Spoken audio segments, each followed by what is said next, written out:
Olá, gente boa! Hoje, neste sábado, começamos mais outro ponto de encontro. Desta feita, com dois velhos conhecidos, amigos, companheiros da vida e das lutas políticas que nós pudemos juntos enfrentar. É o jornalista, cartunista Cláudio de Oliveira, natalense, que foi para São Paulo e se radicou lá e é hoje um dos grandes sagistas do Brasil.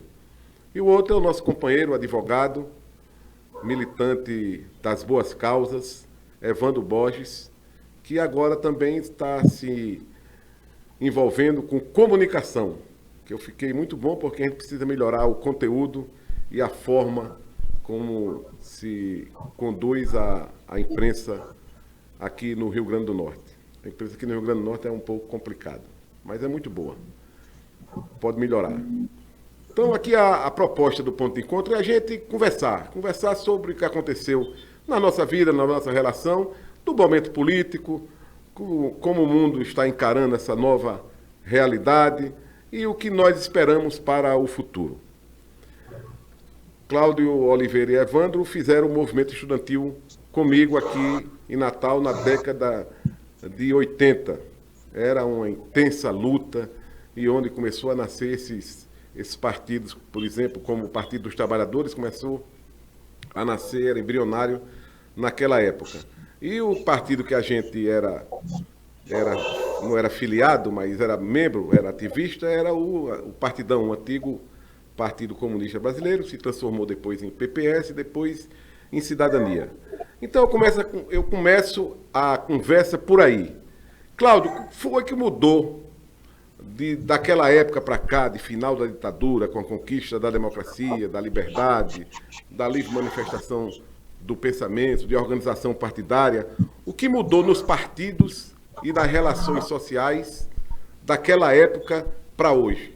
Tanto do ponto de vista da política, como do ponto de vista de fazer humor. Fazer humor, tem gente que fica dizendo, eu não sei, não, era mais engraçado quando era na ditadura. Eu digo, pô, mas mais engraçado na ditadura, o cara podia até morrer, ser preso, torturado, exilado, sei lá, né? De que hoje que você pode fazer isso livremente. Mas essas mudanças nesses aspectos que a gente está abordando nesse início de conversa, o que mudou efetivamente para você? Olá, Walter. Um prazer estar falando aqui com você, né? Olá, Evandro. Olá, todos que estão nos vendo e ouvindo, né? É um prazer estar falando aqui, né? Revendo pessoas das nossas relações, né?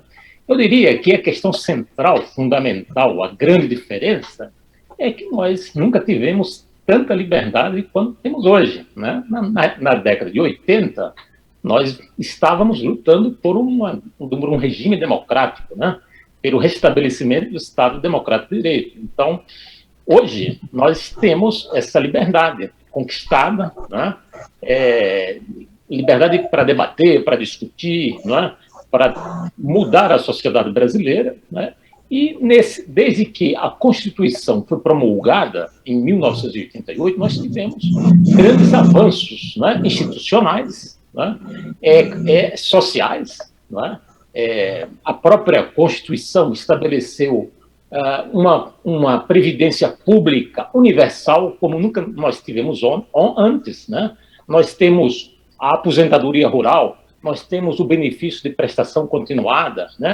E mais, né? Depois temos programas de renda mínima, né? Nós temos o SUS, né? Uma grande conquista e muito importante no enfrentamento da pandemia, né? Nós temos uma educação pública que foi universalizada aí na década de 90, né? Eu lembro que na campanha de 94, para presidente da República, o grande slogan era, o de Fernando Henrique Cardoso era toda criança na escola, e o de Lula era nenhuma criança fora da escola. E isso o Brasil conquistou, né? Nós temos aí a universalização da educação pública. Agora, precisa melhorar, né? Os serviços precisam melhorar. Precisam melhorar a qualidade do serviço público e precisa melhorar também a qualidade da nossa democracia.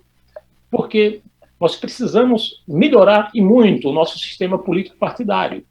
Por exemplo, como é que é possível alguém eleger esse presidente da República por um partido de aluguel, por uma legenda nanica que só tem um deputado, né? Isso aconteceu agora, em 2018, e aconteceu, vocês lembram também, em 1989. Né?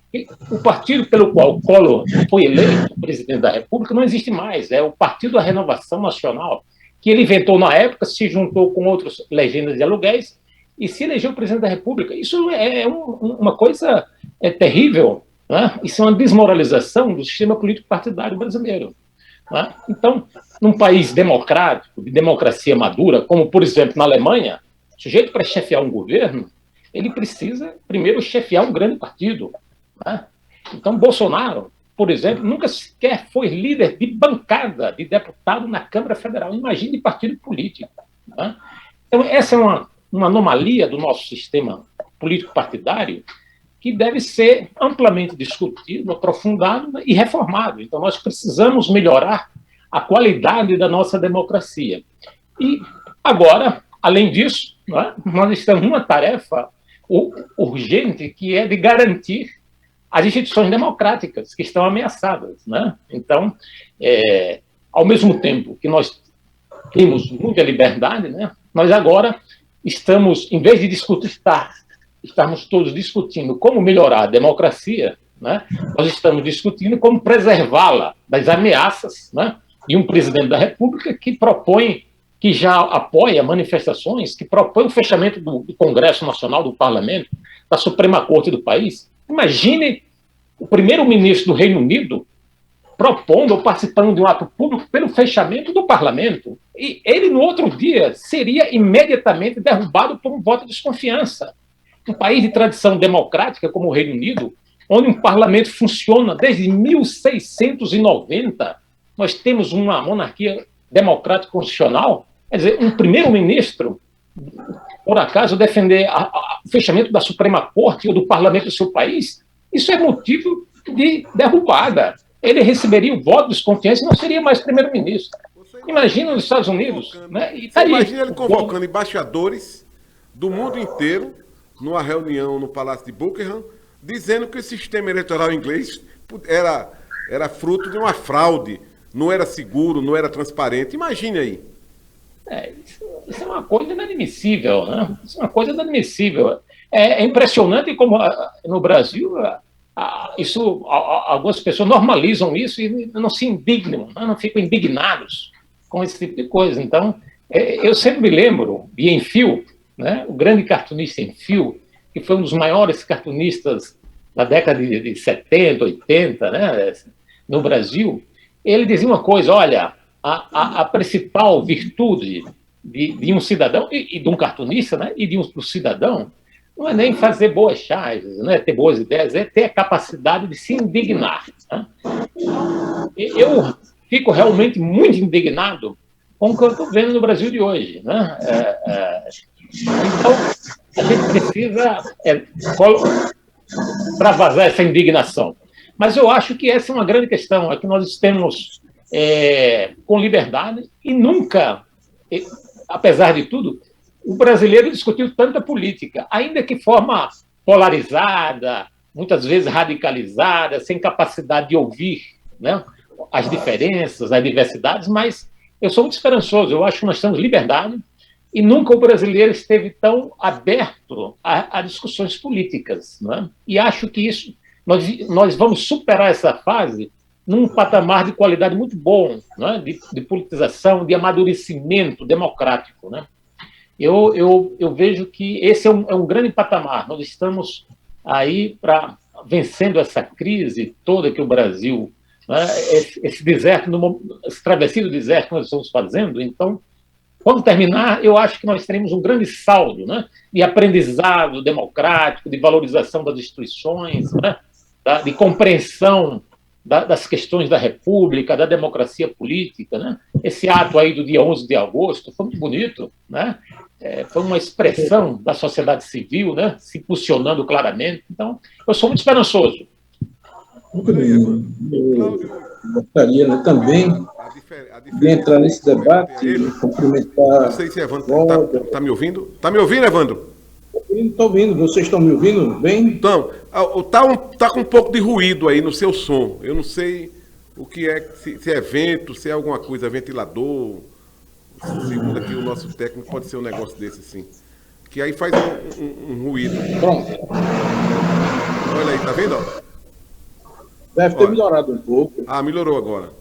Mas olha bem, Cláudio fez aí a distinção, assim, aí seu início de conversa, de que a gente vivia, quando a gente começou a fazer movimento estudantil, participar mais ativamente da política, ainda vivia no final da ditadura e a gente tinha uma certa insegurança se ela retornava, se a gente avançava. A gente avançou, venceu, foi vitorioso, e que agora a gente nunca teve tanta liberdade no nosso país como a gente tem agora para fazer política, se organizar, falar as coisas que deseja e participar de qualquer movimento. Ao mesmo tempo que a gente tem um certo temor também. O temor voltou, porque as instituições, de um tempo para cá, estão ameaçadas por um presidente translocado, que não tem nenhum respeito ao funcionamento das instituições republicanas brasileiras e que coloca sob suspeita o processo de eleição que ele se submete há mais de 20 anos, ele, os filhos dele, o parlamento, a eleição dele, e vai disputar de novo sob pena de não abandonar o poder. Ultimamente,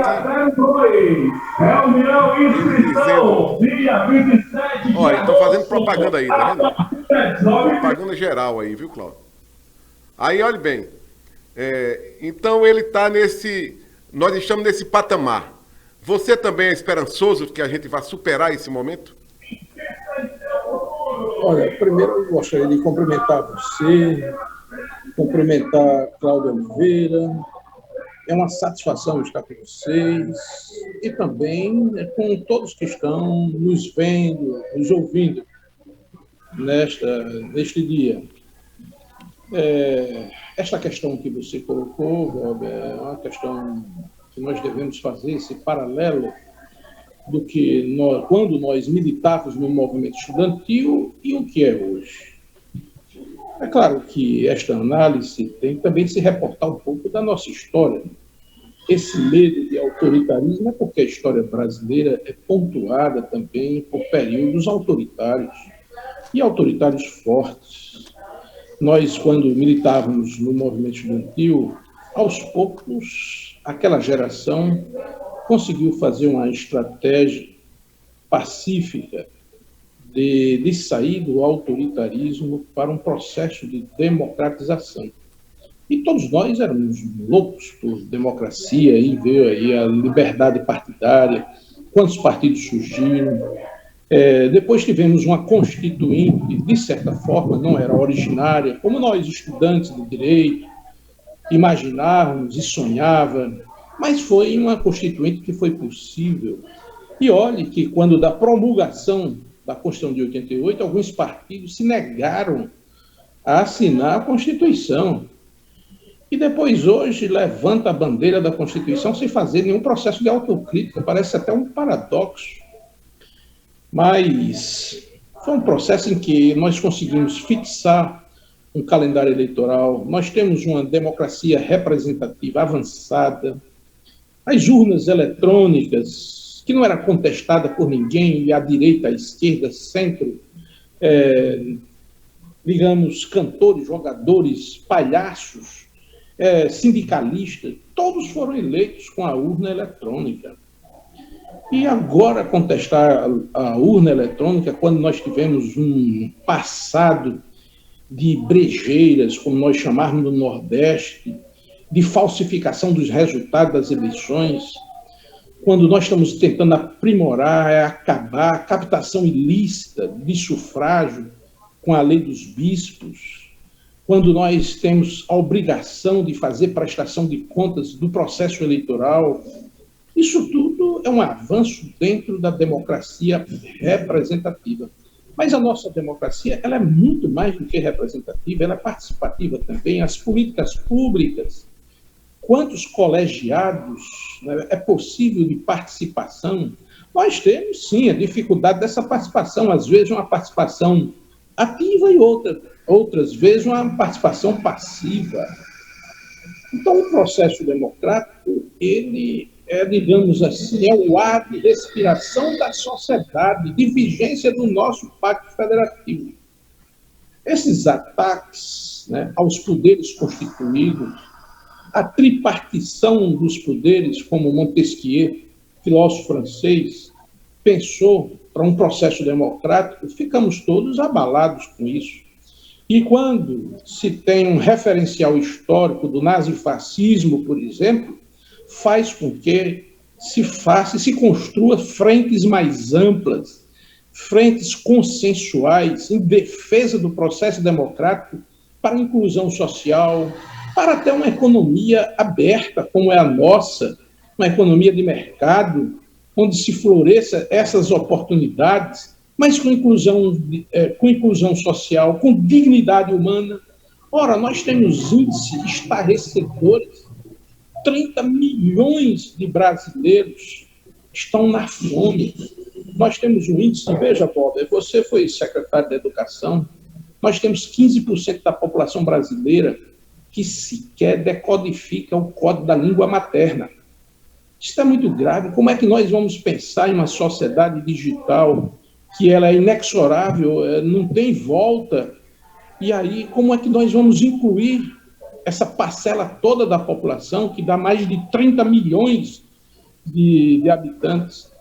E olha, Bob, eu estou no município de Montanhas e nós viemos aqui discutir sobre gestão democrática da educação. Estou lhe dizendo assim porque você foi secretário da Educação e quando você foi secretário da Educação, foi instalado no Rio Grande do Norte as eleições de diretores nas escolas estaduais. Isso é democracia. Isso é participação da sociedade. A sociedade precisa se apropriar dessas suas políticas públicas. E não é com autoritarismo, não é atacando o Supremo Tribunal Federal. Nós podemos até ter discordância das escolhas dos ministros, de serem, talvez, magistrados de carreira, com participação também de advogados. Nós podemos ter um controle externo do judiciário. Agora, propor fechamento do Supremo, do Congresso, aí quem é democrático e quem entende que a democracia é fundamental para as relações humanas na atualidade, fica, de certa forma, convencido de que essa eleição parece ser uma eleição plebiscitária, onde nós vamos ter a defesa da democracia com intransigência, e aí o ato, como disse Cláudio Oliveira, o ato do Largo São Francisco, 11 de agosto, que marca a fundação das escolas de direito no país, dos cursos de direito no país, de Olinda, Pernambuco e de São Francisco, do Largo São Francisco, foi importante que ali se juntaram juristas, intelectuais, professores, sindicalistas,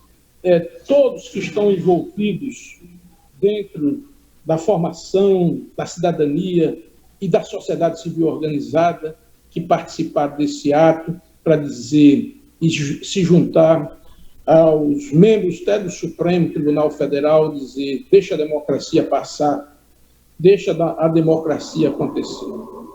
Nós temos muitos aspectos, né, para discutir em relação à democracia.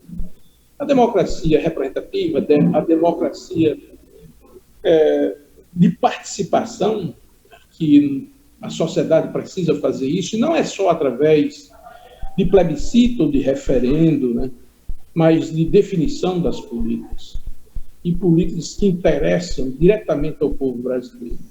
Então, essas liberdades, Cláudio, que você falou, na verdade, é fundamental. São momentos diferentes. A sociedade brasileira está construindo esse processo democrático, essa experiência toda, vai aceitar essa volta. Ou seja, isso tudo é para criar um ambiente propício a uma possibilidade de poder político que não seja pela eleição? Pode até ser, mas nós temos que estar muito vigilantes. E esse debate que nós estamos aqui com Valber Júnior ajuda a sociedade a fazer essa discussão. Bem, as posições foram colocadas, são muito parecidas, mas, Cláudio, há uma eleição aqui e nós estamos começando o processo legal, eleitoral, agora, há poucos dias. A sexta-feira que vem vai começar a onda de televisão, de rádio, campanhas publicitárias, defendendo os candidatos. Você acha que nessa polarização que foi provocada, aí tem N motivos, N interpretações, mas de fato ela existe, uma polarização entre o presidente atual e o ex-presidente Luiz Inácio Lula da Silva, o presidente Bolsonaro e o ex-presidente Luiz Inácio Lula da Silva. Você acha que nesse processo ainda há possibilidade, nesses 40 dias restantes, de construir uma força poderosa de terceira via que provoque, no mínimo, a melhora do debate político, que ele não fique apenas entre nós contra eles contra nós, e que se passe a discutir educação, novas tecnologias, a grande diferença social humilhante e histórica que vive no Brasil, 33 milhões de brasileiros morrendo com fome, 108 milhões de brasileiros em insegurança alimentar. A educação foi bombardeada na pandemia, ela poderia ter sido melhor tratada, mas antes disso, apesar do avanço da universalização do Fundef, do Fundeb, ela ainda é muito carente no Brasil, muito pobre, e agora com esse mundo mudando para a economia digital, se essas pessoas, essas crianças do futuro não tiverem esse conhecimento, vão se perder, e o Brasil investe pouco em tecnologia, em inovação. Você acha que a terceira via, crescendo, pode melhorar esse debate? Ela tem possibilidade de crescer? Ou você acha que ela não vai ter sucesso? Olha, Walter, eu espero, né, que não só a terceira via, né, a quarta via, a quinta via, né, elas cresçam e participem do debate político, né? Eu sou contra o partido único, sempre fui, né? Nós temos as experiências negativas de partido único, né, na China, em Cuba, e também nós vivemos o bipartidarismo, que você deve se lembrar do tempo da Arena e do MDB, né? Isso é uma pobreza de debate, né? Então, se dependesse da minha vontade, nós teríamos não só, né, a terceira via, a quarta via, porque uma sociedade complexa como a sociedade brasileira, não é uma sociedade com já, não, um país de uma democracia com já algum nível de maturidade, né, de uma economia com um certo patamar de desenvolvimento, quer dizer, uma sociedade complexa como o Brasil não pode se reduzir a duas posições políticas, né? Ela deve ser... Eu espero que haja debate, né? Grande debate de alternativas, de propostas, né? Que as forças políticas coloquem na mesa, né, as questões, discutam as questões que interessam a grande maioria da sociedade brasileira, né? Não ficar debatendo coisas secundárias, tirando o foco daquilo que é o nosso grande desafio, né? Nós temos aí, como o Evandro falou, 33 milhões de pessoas na fome, né? Nós temos um patamar elevado de pobreza, de desigualdade, e para resolver isso aí, é preciso desenvolver a economia, é preciso criar riqueza para distribuí-la. Sem riqueza nós não vamos distribuir a pobreza. Então, qual é a proposta dos candidatos para desenvolver a economia? Ontem eu li aqui no UOL que um dos maiores fundos de investimento do mundo diminuiu o seu investimento no Brasil, de 2019 para cá, né? Eu não lembro bem se 19 bilhões deixou de investir no Brasil. Então, isso é um absurdo, um país que carente de investimento público e privado, né?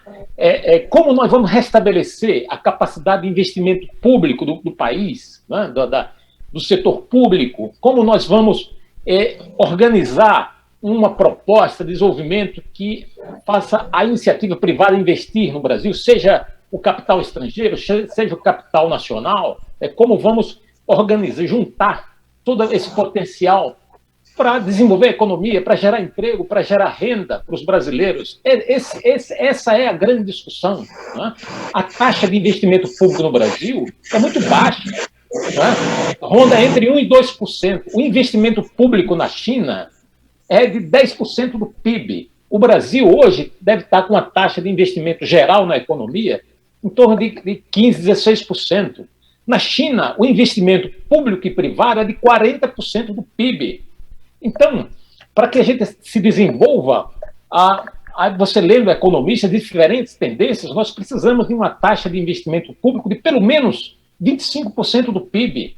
Então, como é que nós vamos fazer? Né? Como é que nós vamos organizar as contas públicas, né, para que haja capacidade do Estado de interferir no processo econômico das mais diversas formas, inclusive contribuindo para financiar o investimento privado? Então, são essas questões que eu espero, né, que os candidatos discutam. Né? Por isso, eu acho muito importante que as diversas expressões da sociedade brasileira tenham possibilidade de expor seu pensamento, que o eleitor, né, ele veja todas as propostas mais significativas, né, das forças políticas mais significativas, sem preconceito, né, de todos eles. Né? E essa é a grande discussão. Infelizmente, né, o Jair Bolsonaro, o governo que tem a máquina pública, né, ele está tentando impor uma agenda que não é a agenda que interessa, é a agenda dos costumes, né, uma agenda secundária. Né? E estamos discutindo se, como a gente viu, né, da questão da preservação da democracia. Né? Eu acho que isso é um tema importante, né? Apesar de que eu não vejo maiores riscos, né, de nós termos aqui um golpe de Estado clássico. Né? Não existe nenhum setor político-social no Brasil apoiando uma aventura, né, dessas que Bolsonaro propõe.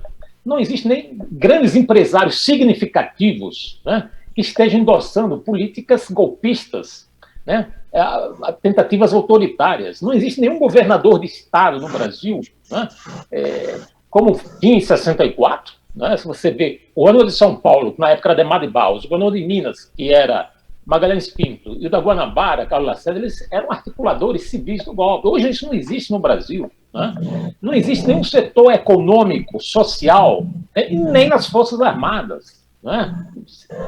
Você tem aí uns militares de pijama reformados, né, que estão aí, são os chamados militares da boquinha, que recebem ganhos acima do teto do salário, né, os ganhos acima do teto, são ganhos extratetos que o Bolsonaro aí facilitou, né, se a gente ganhar 100 mil por mês. Então, mas as Forças Armadas, né, aqueles que realmente decidem, que comandam tropas, que estão na ativa, esse aí, né, desde a Constituição da promulgação, tem se colocado de maneira dentro do seu papel constitucional. Né? E Bolsonaro tenta instrumentalizar, né, como vendendo um peixe que não existe, que as Forças Armadas estão com seu projeto golpista. Né? Então, isso não está. Né? A grande maioria não se vê manifestação nesse sentido. Pelo contrário, ele teve que demitir aí, para trás, comandante, né, das Forças Armadas, porque não avaliavam seu projeto autoritário. Então, mas o fato, eu acho, né, que infelizmente essas coisas, e essas discussões de questões secundárias, né, colocando questões religiosas, né, num país que já, desde 1891, da Constituição de 1891, nós estamos separados, a Igreja do Estado. Então, esse é um atraso, um retrocesso, né, que Bolsonaro impõe ao país, né, uma agenda que não é a agenda que nos interessa, que interessa a grande maioria dos brasileiros. Né? Então, eu tenho esperança que nós possamos fazer um debate amplo, pluralista, sem preconceitos, né, sem ódio, né, tendo capacidade de ouvir as diferenças que existem no Brasil, né, compreendendo um regime democrático, né, como um debate de diferenças. Né? O sujeito ele não pensa como eu penso, mas ele não é meu inimigo. Né? Ele é, no máximo, um adversário de ideias. Né? E, muitas vezes, nas democracias maduras, né, as diferenças elas se põem num período eleitoral, elas são colocadas, o eleitor vota, e depois, para governar, é preciso buscar as convergências. Né? E até mesmo dentro do processo eleitoral, você precisa também, na realidade do presidencialismo brasileiro, você precisa também buscar as convergências. Né? Convergências em torno de quê? Isso aí, do projeto de desenvolvimento do país. Né? Então, eu tenho esperança que possamos... tenho esperança que tenhamos um debate das diversas vias do Brasil. Né?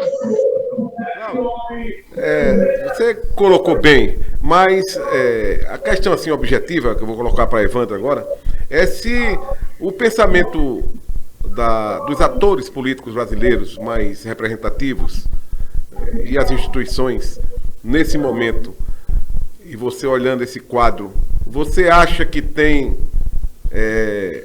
perspectiva, Evandro, do crescimento de uma terceira via, ou de uma quarta via, ou de uma quinta via, sei lá, de uma candidatura fora da polarização, ou essa polarização impede o crescimento, tem força suficiente de impedir o crescimento de novas forças políticas brasileiras para vencer essas eleições?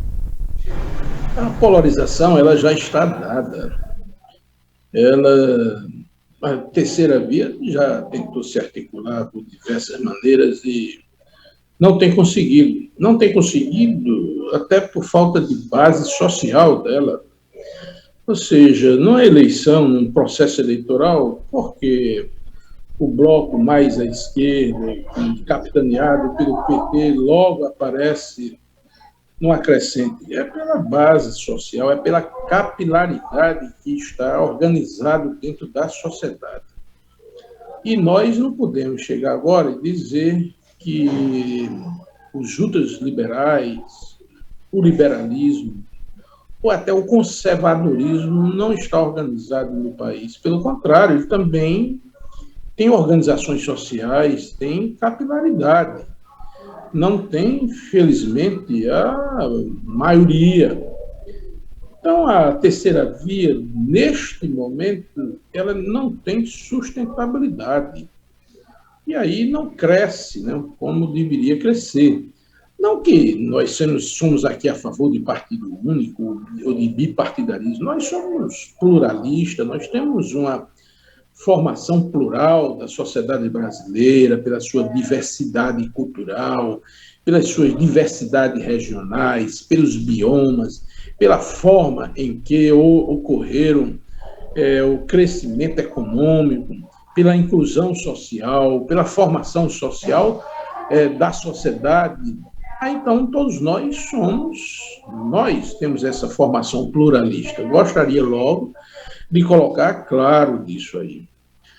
E essa situação, né, de choque entre poderes, de desmoralização social, para se criar um ambiente favorável, não, porque a democracia, ela, no mundo inteiro, ela não ocorreu de forma linear. Se dá alguns exemplos à esquerda, mas nós poderíamos dar alguns exemplos à direita, né? Ou seja, o nazismo, o Partido Único Nazista, na Alemanha também levou ao Holocausto, levou a humanidade a uma situação fratricida terrível, né? E daí surgiu, depois da Segunda Guerra, os direitos humanos, a ONU e tanta coisa boa para a humanidade. O fascismo na Itália não deu certo, o salazarismo não deu certo, o franquismo não deu certo, Pinochet não deu certo no Chile, arrasou a economia, acabou a dignidade social, arrasou a previdência social. É bom que se coloque isso, porque sempre fica se colocando, Nicarágua, Cuba. E Cuba tem até uma situação especial de isolamento imposto, né? A Cuba foi terrível, né? Com possibilidade, inclusive, da invasão da Baía de Portos, né? E que levou a uma situação praticamente ao Partido Único. Nós somos contra, ou seja, o Partido Único não deu certo aonde, né? Então, esses nuances de dizer, olha, como o Cláudio colocou aqui, a nossa democracia está assegurada, o autoritarismo está isolado, não tem grandes empresários, mas nós tivemos agora uma recente atuação da Polícia Federal, com base numa possibilidade do Supremo Tribunal Federal, que está ouvindo grandes industriais, não só industriais, mas empresários brasileiros, que que se dispuseram a não aceitar o resultado das eleições. Então, a bipolarização, eles contra nós, ou como você colocou aqui, Valber, ela está dada. Ela não tem volta. E nesse curto processo eleitoral, que nós fomos reduzindo as eleições para 45 dias, só a partir do dia 16 de agosto, que começou há pouco tempo, é que nós vamos ter a propaganda eleitoral. Os partidos poderão fazer o processo de convencimento do voto, ou seja, de fazer os debates. Os debates estão começando a ocorrer. Aqui no Rio Grande do Norte já houve um primeiro debate.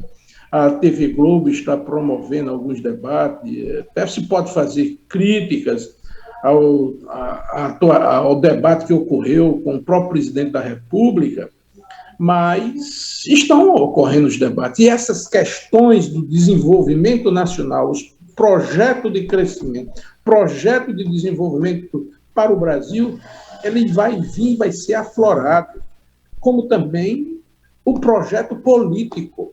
Um não está dissociado do outro. Então, dizer que a gente urgia aqui, clamar por uma terceira via, quando não tem essa base social, então nós temos que encarar essa situação e fazer o debate dentro dessa situação plebiscitária que vai ocorrer nas eleições agora de outubro. Nós vamos escolher o caminho da democracia, nós vamos escolher o caminho de um desenvolvimento, de crescimento econômico, inclusivo, que se respeite o meio ambiente, que o Brasil deixe de ser só exportador de produtos primários sem beneficiamento, que seja também, né, pela essa vocação de séculos que o Brasil teve, mas nós podemos exportar muito mais, nós podemos desenvolver a nossa cultura, a nossa educação, que é muito rica. Então, essa sua colocação sobre se é possível ter, né, uma terceira via, ou, como o Cláudio disse, uma quarta, uma quinta, uma sexta que apareça, mas, neste momento, essa polarização social ela vai se refletir aqui na sociedade. É assim, pela falta de base social de uma possível terceira via. É verdade, você tem colocado que essa polarização é muito forte. Mas a gente já viu casos na história recente brasileira, recente porque de 88 para cá ocorreram grandes eleições e grandes mudanças. Por exemplo, Collor, como o Cláudio colocou no começo, era candidato de um partido que não existia. Ele venceu as eleições contra grandes alianças e grandes partidos. Naquela época, o PFL com candidato, o MDB com candidato. Quer dizer, e ele ganhou essa eleição. Anos depois, Bolsonaro vence as eleições também com um partido insignificante, o PSL, que tinha um dono, que é Bivar. E ele quis até tomar o partido de Bivar, mas não conseguiu, porque Bivar realmente era o dono do partido. E ele não conseguiu tomar. Mas ele ganhou também num partido sem nenhuma expressão, sem tempo de televisão, sem absolutamente nada. Não há uma movimentação diferente na construção política do nosso país, não. As mudanças econômicas e de posicionamento não provocam determinadas circunstâncias novas que aparecem durante o processo eleitoral? Ou não? Por exemplo, esses debates que a Globo está fazendo agora, no horário do Jornal Nacional, é o palco de maior audiência brasileira, não pode começar a descascar uma nova tendência, uma nova esperança para o Brasil? Ou não? Essa polarização, meia, do meu ponto de vista, emburrecida, entre duas partes polarizadas, que não discutem o conteúdo do que o Brasil precisa, fica uma contra a outra. Ora, começou a campanha se discutindo religião, colocando Deus e o diabo. Rapaz, se a gente pudesse resgatar Glauber Rocha numa hora dessa, para dizer a ele que não era assim, teria sido muito melhor. Mas discutindo religião, transformando os templos evangélicos e querendo entrar até nas igrejas católicas como instrumentos de atiçamento eleitoral. Quer dizer, a gente está começando meio ruim o debate, né, no Brasil. Quando há uma polarização muito grande nesse sentido, o debate se enfraquece. Cláudio citou aí como o Brasil mudou e as instituições mudaram, que o slogan de campanha de Fernando Henrique era mais alunos nas escolas, nenhum aluno fora de aula, e o de Lula, aluno sem fome. Quer dizer, olha o debate como era no Brasil e como é hoje. Isso é muito ruim. Eu acho que é difícil furar essa polarização, mas eu tenho esperança de que uma força diferente dessas duas, pelo menos cresça, porque crescendo no processo eleitoral, ela melhora o debate no segundo turno. Ela coloca a sua força no segundo turno. Vocês continuam pensando que é difícil romper essa polarização, e é difícil, que ela é impossível de ser rompida, ou eu estou insistindo nesse ponto porque esse ponto é muito importante para o Brasil do futuro, inclusive na construção de um novo governo. Um novo governo que o Brasil vai pagar uma conta enorme com essa irresponsabilidade fiscal que está sendo feita para ganhar as eleições. Praticamente o presidente Bolsonaro, com os aliados no Congresso Nacional, destacando o Lira, que é o presidente da Câmara, comprou e vendeu o Congresso Nacional através do orçamento secreto. É um negócio mais absurdo. Mensalão não passa nem um fino, né? Não bate uma bola com orçamento secreto. É um absurdo que está acontecendo. Aqui mesmo no Rio Grande do Norte a gente está assistindo isso. É um negócio impressionante. E o dinheiro ninguém sabe de onde vem, mas não sabe como ele será gasto, por que será gasto, quais os motivos para ser alocado esse recurso. Quer dizer, um negócio absurdo. Isso é no Brasil inteiro. Mesmo com essas coisas todas surgindo, é difícil, Cláudio, é difícil, Evandro, que uma força, pelo menos cresça, um Ciro Gomes, uma Simone Tebet, para melhorar esse debate no Brasil. Não, ou a gente vai cair nessa pobreza. Olha, sem dúvida nenhuma que é difícil, né? A realidade aí está mostrando, né? Apesar de que eu me lembrei aqui de Marco Maciel, né? Que foi vice-presidente de Fernando Henrique Cardoso. Ele citava um jogador, eu não sei se era do Náutico ou do Santa Cruz, né? Que toda vez ele dizia, não, eu só faço prognóstico quando termina o jogo. Então, fazer previsão é difícil, né? No Brasil, quando você não tem uma política onde você não tem os partidos, né? Onde institucionalizados, né? Você não tem uma política orgânica, né? Como nós falamos aqui, os partidos contam pouco, né? E talvez esse seja o drama do Brasil, a grande dificuldade do Brasil, e que corrobora a tese de Evandro, de que nós estamos aí de um lado polarizado, né? Menos por liderança, por posições partidárias e mais por grandes lideranças políticas, né? Que têm personalidades fortes, né?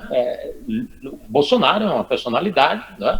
Lula é um grande líder popular, e concordo com o Evandro, ele aliado a isso, né? Existe um PT, que é um partido organizado no Brasil, tem capilaridade, né? E esse talvez seja o grande drama do Brasil, né? Que você não tem, quase não existe partidos políticos, né? Mesmo o PT, eu não sei o grau de organicidade, né? De vida orgânica, de decisões, né? Partidárias, se ela é coletiva, se ela... O PT ele não é muito dependente ou subordinado, né, à personalidade de Lula, né? Então, essa é uma grande dificuldade nossa, né? Eu falo nossa do Brasil, né? De você ter uma política orgânica, né? E acho eu, aí já é uma posição muito particular, né, que o presidencialismo brasileiro ele não favorece ao fortalecimento dos partidos, né? Então, nós estamos discutindo nomes, nós não discutimos partidos, né? Por exemplo, você vê em Portugal, tudo bem, você escolhe o presidente da República, vota no nome, mas quem governa é o primeiro-ministro, e lá você não vota em pessoas, você vota no partido, né? Na legenda, na lista partidária. Lá é parlamentarismo, né? É diferente, né? Pois bem, é isso que eu estou falando. Então, é o parlamentarismo. Você conseguiu organizar melhor as instituições, né? Então, romper essa polarização, né? Onde os partidos estão muito fragilizados, né? O sistema político partidário brasileiro foi muito fragilizado desde o mensalão para cá, né? Partidos, o próprio PSDB, né? E MDB, né? É um partido que não conseguiu se organizar nacionalmente. Por exemplo, o PSDB ele tem dificuldade de se organizar nacionalmente, né? O MDB ele é um partido muito regionalizado, né? Enfim, e esses partidos eles estão fragilizados, né? Por um discurso de antipolítica, né? Inclusive que Bolsonaro se apropriou e se aproveitou, né? Há uma crise da própria sistema representativo, não só no Brasil, né? Em vários lugares, por uma série de questões, né? Então, é um quadro difícil, né? É um quadro difícil, né? Mas eu não me arrisco a fazer previsões, né? A polarização ela está aí, né? É possível, é difícil você romper com ela, né? Mas eu acho, na minha condição, né, de democrata, eu gostaria de ver a possibilidade de expressões políticas importantes se colocarem, né, para o eleitor, né, ter mais poder de escolha. Né? Agora, Evandro, me diga uma coisa. A forma partido, como foi criada e fortalecida no século XVIII, também não mudou, não? Os partidos representam a mesma coisa que representavam no seu nascedouro? Ou a sociedade de uma economia global, digitalizada, com 5G, inteligência artificial, essas irrupções que estão acontecendo e vão continuar de forma muito avançada e rápida, porque a história está provocada pelos acontecimentos, cada dia diminui mais a velocidade que acontece novas formas de relacionamento, de sociedade. Quer dizer, os partidos não estão precisando de uma nova calibragem no mundo democrático, que estou falando. No mundo democrático, no mundo onde tem liberdades, no mundo onde tem voto livre. É esse mundo que os partidos estão aí, nessa concepção ainda de Montesquieu, na divisão do Estado, mas eles sobrevivem nos estados democráticos do mundo. Eles não têm deixado a desejar e não acompanhado essas mudanças. Por exemplo, na Espanha, foram criados movimentos, partidos diferentes para disputar as eleições. As composições em Portugal também houve alterações. Na Alemanha também, o fortalecimento de repente do Partido Verde. Na Itália, o movimento 5 Estrelas. Quer dizer, o mundo democrático está exigindo mais dos partidos, uma mudança mais substancial, ou vocês não concordam com isso? Eu gostaria de fazer um comentário, tomando ainda como base a sua fala anterior, e você constatou coisas reais também que ocorrem nos processos, né, eleitorais. Olha, porque João Goulart foi 2 vezes vice-presidente da República, eleito, porque também tinha uma base social. Getúlio Vargas passou um período autoritário e ainda voltou como eleito, porque também tinha uma base social. Agora, num país em que tem períodos autoritários que se rompem, os pactos se rompem, a sociedade civil, há uma tendência de uma fragilização, não só entre os partidos políticos, mas como a sociedade civil como um todo. A UNE sucumbiu, a UNE foi reconstruída no processo de redemocratização, as centrais sindicais foram reconstruídas também, ou foram construídas também. Tem central sindical que também tem mobilização em torno do informalismo das relações de trabalho, e outras centrais ficam no formalismo da carteira assinada, das categorias extremamente já trabalhadas e constituídas. Então, a sociedade está sempre em evolução. Aí, voltando para esse novo aporte que você fez, né? Sim, tem mudanças na sociedade como um todo. A mudança tecnológica.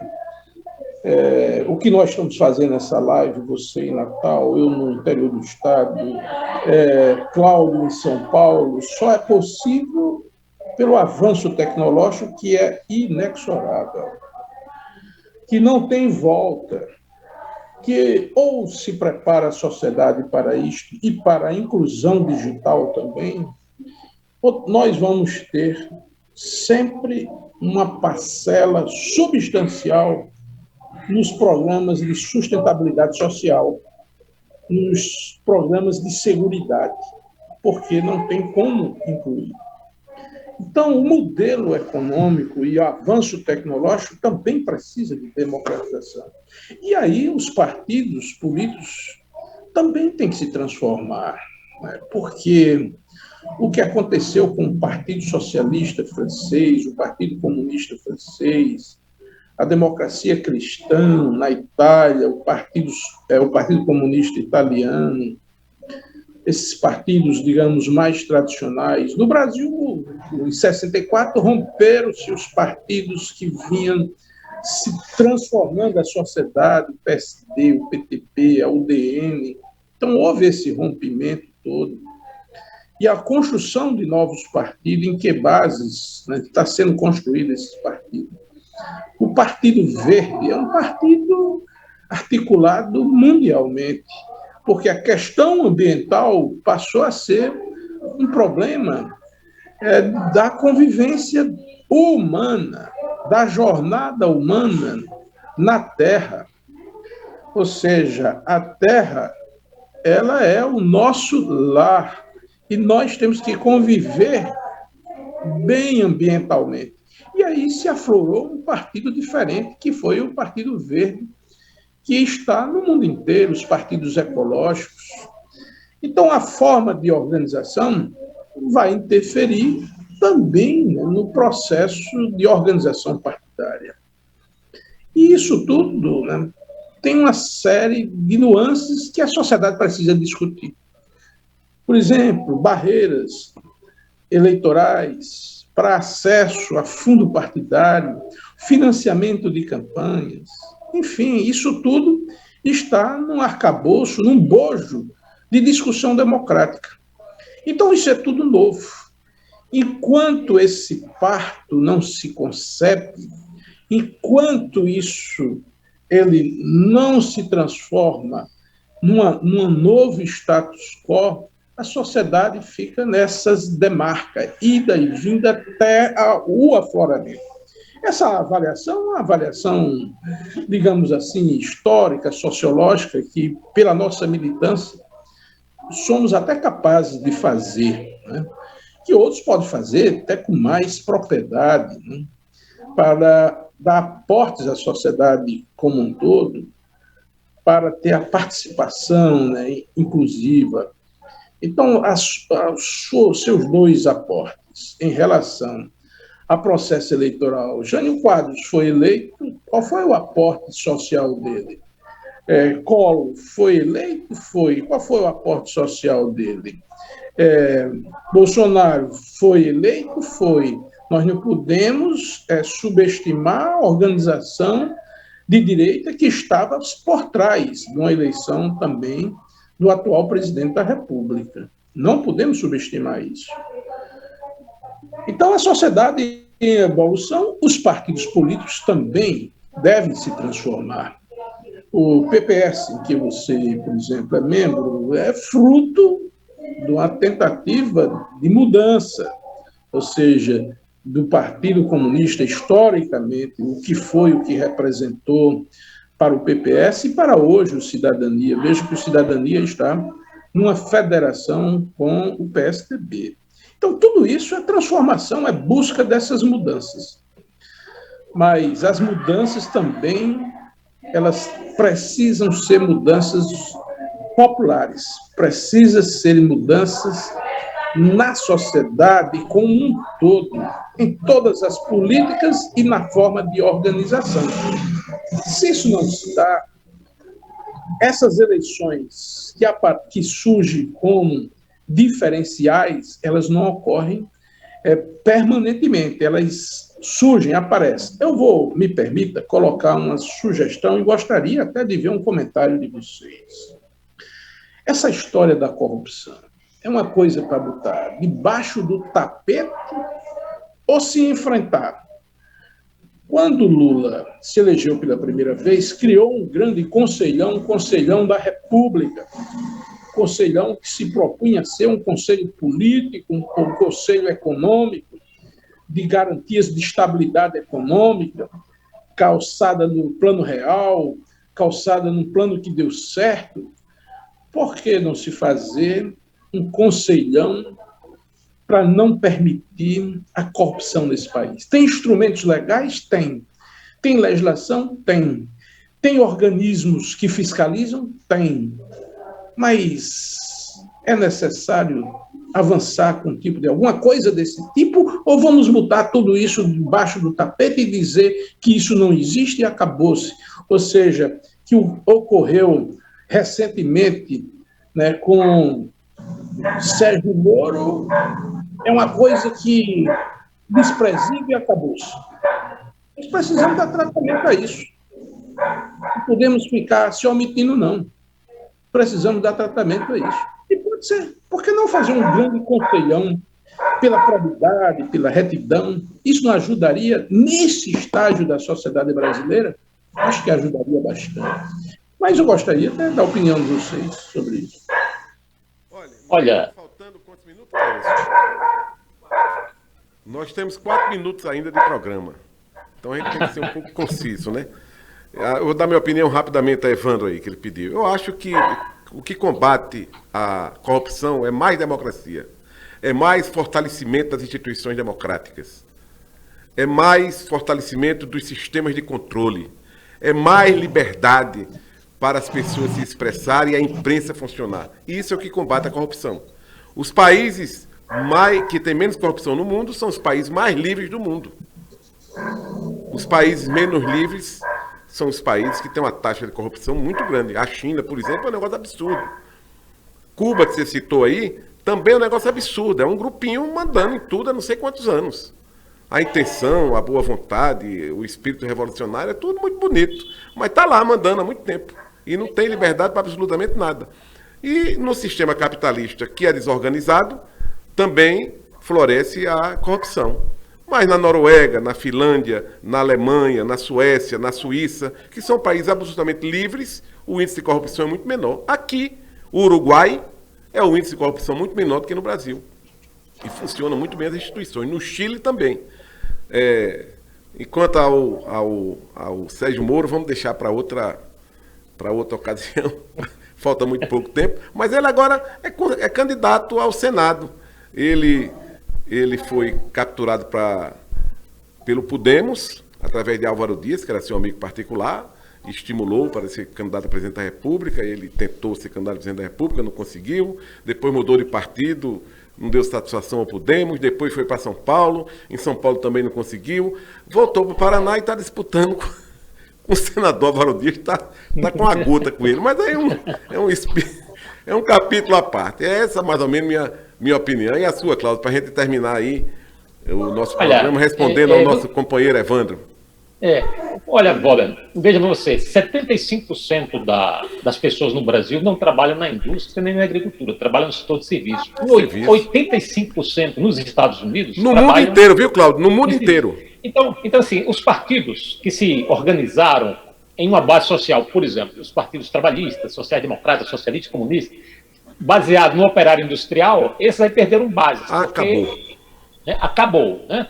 E alguns partidos liberais, né, em classes médias, coisa e tal. Então, a grande transformação econômica, né, das relações econômicas do mundo, isso é claro que tem uma repercussão nos partidos. Né? Mas eu acho que a gente poderia fazer algumas coisas para melhorar os partidos políticos no Brasil. Por exemplo, o Evandro falou aí da cláusula de desempenho, da cláusula de barreira. Na Alemanha é de 5%. Né? Veja, o PT aqui, que é o maior partido, um dos maiores partidos, tem 10%, são 50 e poucos deputados, 52, né? Isso na Europa seria um pequeno ou médio partido, né? um grande partido é de 25% para lá, né?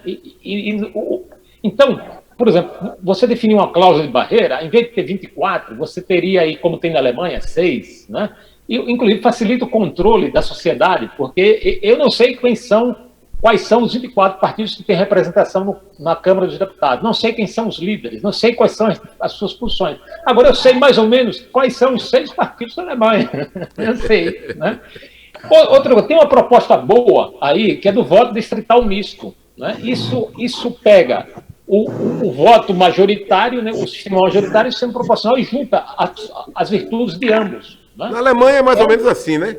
Exatamente, é o voto distrital misto. Nos Estados Unidos é o voto distrital puro, né? Exatamente. Então, Inglaterra o voto também. distrital misto, como tem na Alemanha, é uma coisa que favorece, né, ao enxugamento do quadro partidário, e o que torna mais representativo, né, e evita, inclusive, o troca-troca, porque o sujeito não pode trocar tanto, afinal tem poucos partidos, né, e também facilita o pluralismo, já que você vota no partido, né, você tem 2 votos, o voto que você dá no candidato do distrito e no voto na legenda. Né? Então, tem medidas que, com toda. E acho que esse é o centro da questão, porque nós temos que ir direto, né, no fundo, no centro de poder decisório. Quais são os centros de poder decisório no Brasil? Um deles é o Congresso. Então, a gente tem que democratizar e combater, né, a corrupção e aperfeiçoar já no filé mignon, no centro do negócio, que é o Congresso. Então, nós temos que democratizar, moralizar o sistema político partidário brasileiro. Acho isso uma tarefa fundamental, porque só com um sistema democrático é que você vai formar o Estado brasileiro poroso aos interesses da maioria da sociedade. Né? Então, se você quer política social, você não pode cair no economicismo, você tem que ir para a política. Né? Você tem que democratizar o centro de poder decisório do país. Um deles é o Congresso, é o sistema político partidário. Então, é por aí que nós devemos atacar, no sentido de buscar a democratização para que o sistema represente os interesses majoritários da sociedade brasileira. Essa é, a meu ver, o X da questão para a gente avançar em todo o resto, inclusive em políticas sociais e em questões de desenvolvimento econômico. Então, em primeiro lugar, é a democratização do sistema político partidário brasileiro. Essa é a minha opinião. Olha, nós conversamos neste sábado com Cláudio de Oliveira e com Evandro Borges. Cláudio é jornalista, cartunista, Evandro Borges é advogado, militante político no Rio Grande do Norte há muito tempo. Eu quero agradecer a participação desses 2 grandes amigos, companheiros, e vamos fazer outros. Esse ponto de encontro ele vai servir para a gente reunir pessoas, inteligências, vocações, divergências, convergências, mas construir uma coisa, tentar ajudar devagarinho a construir uma coisa melhor para o nosso Brasil, que merece tanto. A gente tinha muita conversa ainda para aqui, minha cabeça estava cheia de perguntas aqui, mas o momento é tão complexo, tão difícil, tão importante para o nosso país agora, que aí a política em si e as eleições tomaram a maior parte do tempo. Eu quero agradecer a Cláudio, um grande abraço, e agradecer a sua generosidade de estar aqui conosco, da mesma forma a generosidade de Evandro, que ontem ele teve no nosso escritório, hoje está no interior do estado e mesmo assim se disposto a colaborar com esse debate. Muito obrigado a vocês, espero contar em outros episódios do Ponto de Encontro. Um abraço e até outro dia. Um abraço.